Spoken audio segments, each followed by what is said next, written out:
नमो भगवते वासुदेवाय नमः। अपराजिता 99 में मैं मेरा मीनाक्षी त्रिपाठी आप सभी का बहुत बहुत स्वागत करती हूँ।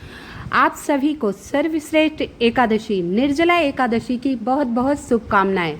इस दिन भगवान विष्णु की विधिवत पूजन के साथ साथ इस व्रत कथा को अवश्य सुनना चाहिए। अगर आप व्रत नहीं किए हैं तो कथा निर्जला एकादशी की कथा अवश्य सुनना चाहिए। बिना कथा सुने कोई भी व्रत पूर्ण नहीं माना जाता है। निर्जला एकादशी का व्रत ज्येष्ठ मास के शुक्ल पक्ष की एकादशी तिथि, इसे ग्यारस भी कहा जाता है। हिंदू धर्म में एकादशी का बहुत ही विशेष महत्व माना गया है। आप साल में पड़ने वाली 24 एकादशी का व्रत नहीं कर पा रहे हैं तो कोई दिक्कत नहीं, आपको निर्जला एकादशी करना है, लेकिन इसमें कुछ विधिवत नियम होते हैं। अगर एक ही व्रत आप कर रहे हैं, सारे एकादशी का फल प्राप्त हो जाएगा।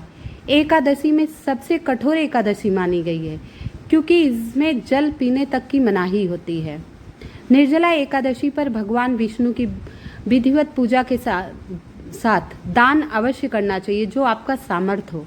इसके साथ पूजा के समय एकादशी व्रत अवश्य सुनिए। आइए मैं आपको निर्जला संपूर्ण व्रत कथा सुनाती हूँ। निर्जला एकादशी के महत्व के बारे में स्वयं भगवान विष्णु ने कृष्ण ने युधिष्ठिर से बताया। निर्जला एकादशी परम धर्मात्मा सत्यवती नंदन व्यास जी को बताने को कहा। आइए अब व्यास जी आपको निर्जला एकादशी का व्रत बताएंगे। व्रत करने के पहले इसके साथ एकादशी के दोनों पक्ष में भोजन नहीं करना चाहिए। दशमी तिथि से भोजन का त्याग करना चाहिए और इसके बाद द्वादशी को स्नान पूजा करने के बाद ही भोजन ग्रहण करना चाहिए। तथा भीमसेन ने व्यास जी से कहने लगे, हे पितामह, मेरे भ्राता माता द्रौपदी मेरे सारे परिजन रिश्तेदार सब व्रत करते हैं, पूजा पाठ करते हैं, लेकिन मैं क्या करूं, मुझसे भूख बर्दाश्त नहीं होती, भूख सह ही नहीं पाता, बहुत परेशान हूं, मैं कैसे मोक्ष प्राप्त करूं।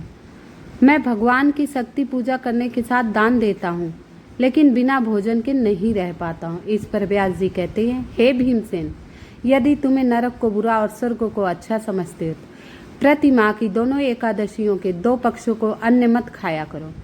भीमसेन कहने लगे, हे पितामह, मैं कह चुका हूँ, सब कुछ कर सकता हूँ, मैं तो जितना मेरे 5 भाई माता और द्रौपदी भोजन करती है उतना तो मैं अकेले ही खा जाता हूँ, मैं भूख कैसे सहन करूँ। आप ही बता दीजिए, कोई ऐसा व्रत बता दीजिए जो साल भर में एक बार ही करना पड़े, मैं भूख सहन कर जाऊँगा। क्योंकि मेरे पेट में विक्त नाम की अग्नि है, इसीलिए भोजन किए बिना मैं नहीं रह सकता और भोजन करने से वह शांत रहती, इसीलिए उपवास तो मैं कर ही नहीं पाता। क्या एक समय बिना भोजन किए रहना कठिन है? आप मुझे कोई ऐसा व्रत बताइए जो साल भर में एक बार पड़े। अब पितामह भीम की बात सुनकर हंसे और मुस्कुरा कर बोले, हे भीम, ऐसा कोई कार्य नहीं जो इस संसार में संभव ना हो। अगर तुम बिना भोजन किए साल भर में एक बार तो रह सकते हो। बोले, हाँ प्रभु, बहुत कोशिश करूँगा तो साल में एक दिन अन्न को हाथ नहीं लगाऊंगा, इतना मैं कोशिश कर सकता हूँ। तो आप मुझे कोई व्रत बताइए जो साल में एक बार ही करना पड़े, मुझे स्वर्ग की प्राप्ति हो जाए, इसके साथ ही जीवन में कल्याण ही कल्याण हो। इस बात पर व्यास जी कहने लगे, हे कौन्तेय पुत्र, बड़े बड़े ऋषियों ने बहुत शास्त्र आदि बनाए जिनके बिना धन थोड़े परिश्रम से ही स्वर्ग की प्राप्ति होती है। इसी प्रकार शास्त्रों और वेदांत के अनुसार दोनों पक्षों की एकादशी व्रत मुक्ति के लिए रखा जाता है। व्यास जी के वचन सुनकर भीम फिर थोड़े से उदास हो गए। भीमसेन नरक में जाने के नाम से भयभीत हो गए। अब काँप कर कहने लगी, अब मैं क्या करूं? मास में 2 व्रत मैं नहीं कर सकता। हे गुरुवर, हे विप्रवर, हे पितामह, मैं 1 महीने में 2 व्रत करूं, ऐसा तो मुझसे हो नहीं सकता। मैं पेट की अग्नि, भूख की अग्नि से ही मर जाऊंगा। तो अब मैं क्या करूं, आप ही बताइए। तो मास में 2 व्रत कैसे करूं?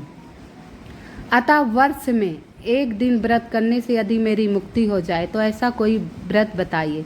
यह सुनकर पितामह कहने लगे कि वृषभ और मिथुन की संक्रांति के बीच में, वृषभ और मिथुन की संक्रांत के बीच में ज्येष्ठ मास के शुक्ल पक्ष की जो एकादशी आती है उसका नाम निर्जला, जैसे कि नाम ही निर्जला है तो ये एकादशी बिना जल के किए जाने का महत्व है। लेकिन हे कुंती पुत्र, तुम्हें बिना जल के करना है।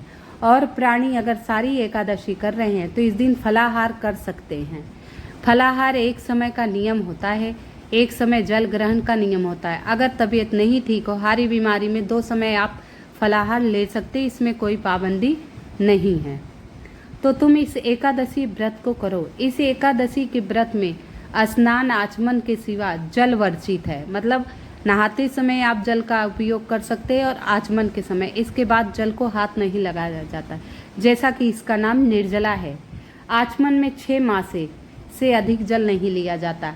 आप मुट्ठी बांधिए, अंगूठे की तरफ थोड़ा सा गहरा होता है, बस उसी में जल लिया जाता है, उसमें 6 मासे ही जल आते हैं। अन्यथा वह मदपान सदृश हो जाएगा, वो व्रत नहीं होगा, वो व्रत नष्ट हो जाएगा। इस दिन भोजन नहीं करना चाहिए, नष्ट हो जाता है व्रत। यदि एकादशी को सूर्योदय से लेकर द्वादशी सूर्योदय तक जल आप नहीं ग्रहण कर रहे, मतलब आज के दिन सूर्योदय सुबह से और कल सूर्योदय तक अगर आप पानी नहीं पी रहे, तो ही आपको सारी एकादशियों का फल प्राप्त होगा, नहीं तो नहीं होगा। द्वादशी को सूर्योदय से पहले उठकर स्नान आदि करके ब्राह्मणों को दान अवश्य देना चाहिए। इसके पश्चात भूखे सपात्र ब्राह्मण को भोजन कराकर फिर आप भोजन कर लें। इस फल को पूरे वर्ष, एक वर्ष में संपूर्ण एकादशियों के बराबर माना गया है। ये बहुत ही कठिन और बहुत ही विशेष व्रत है, सर्वश्रेष्ठ व्रत माना गया है, क्योंकि जेठ मास में अत्यंत भीषण गर्मी होती है और इस गर्मी में जो जल नहीं पीता उसकी कठिन तपस्या होती है। तो निर्जला एकादशी अगर बिना जल के किया जाए तो ही पूर्णता फल प्राप्त होता है। पूरे वर्ष की एकादशियों के बराबर फल मिलता है, नहीं तो नहीं प्राप्त होगा आपको। व्यास जी कहने लगे, हे भीमसेन, यह मुझको स्वयं भगवान ने बताया था। इस एकादशी के पुण्य समस्त तीर्थों और दानों से अधिक है। केवल एक दिन मनुष्य निर्जला रहने से सब पापों से मुक्त हो जाता है। जो मनुष्य निर्जला एकादशी का व्रत करते हैं उसकी मृत्यु के समय यमदूत आकर उसे घेरते नहीं, बल्कि भगवान के पार्षद उसे पुष्प विमान पर बिठाकर स्वर्ग ले जाते। अतः संसार में सबसे श्रेष्ठ निर्जला एकादशी का व्रत है, इसीलिए यत्न के साथ इस व्रत को करना चाहिए। इस दिन ओम नमो भगवते वासुदेवाय नमः जितना हो सके इस मंत्र का उच्चारण करना चाहिए और गौदान करना चाहिए। इस प्रकार व्यास जी के आज्ञा अनुसार भीमसेन ने इस व्रत को किया, इसीलिए इस एकादशी को भीमसेनी एकादशी, पांडव एकादशी भी कहा जाता है। निर्जल व्रत करने से पूर्व भगवान से प्रार्थना करें, हे भगवान, हे जनार्दन, हे केशव, आज मैं निर्जला व्रत हूँ, दूसरे दिन भोजन करूँगा, इस व्रत को श्रद्धा पूर्वक करूँगा, अतः आपकी कृपा मेरे सब पाप नष्ट हो जाए। इस दिन जल से भरा घड़ा वस्त्र से ढककर स्वर्ण सहित दान करना चाहिए। जो मनुष्य इस व्रत को करते हैं उसे करोड़ों फल सोने का दान फल प्राप्त होता है। जो इस दिन यज्ञ करते उसे फल वर्णन की नहीं किया जाता है। एकादशी व्रत में मनुष्य विष्णु लोक को प्राप्त होता है। जो मनुष्य इस दिन अन्न खाते हैं वो चंडाल समान है, वे अतः नरक में जाते। जिसने निर्जला एकादशी का व्रत किया वह चाहे ब्रह्म हत्या, मदपान करता हो, चोरी हो, गुरु के साथ दोषेश हो, मगर इस व्रत के प्रभाव से स्वर्ग जाता है। हे कौन्ते पुत्र, जो पुरुष स्त्री श्रद्धा पूर्वक इस व्रत को करते हैं उसे अग्रलिखित कर्म करने चाहिए। प्रथम भगवान का पूजन, फिर गौदान, ब्राह्मणों को मिष्ठान एवं दक्षिणा देनी चाहिए। यदि आप व्रत किए और 1 रुपए का भी दान नहीं किए तो इस व्रत का कोई फल नहीं है। तो दान अवश्य करना चाहिए और कथा अवश्य सुननी चाहिए। दान और कथा सुनने से, प्रभु का नाम जपने से भी बहुत पुण्य को प्राप्ति होती है। निर्जला एकादशी के दिन अन्न, वस्त्र, उपाहन, जूती आदि का दान करना चाहिए। जो मनुष्य भक्ति पूर्वक इस कथा को पढ़ते हैं, सुनते हैं, उन्हें निश्चय ही स्वर्ग की प्राप्ति होती है। यदि आप व्रत नहीं कर सकते, आपके शरीर में इतना सामर्थ्य नहीं है, आप रोगों से घिरे हुए हैं, तो आप इस कथा को अवश्य सुनिएगा और कथा सुनने के बाद नमो नारायण का ध्यान करते हुए आप समापन कर दीजिए। द्वादशी के दिन आपको इस निर्जला एकादशी के व्रत कथा सुनने मात्र से मोक्ष की प्राप्ति मिलेगी। ओम नमो भगवते वासुदेवाय नमः। कृपया मेरे चैनल को लाइक एवं सब्सक्राइब अवश्य कर दीजिएगा।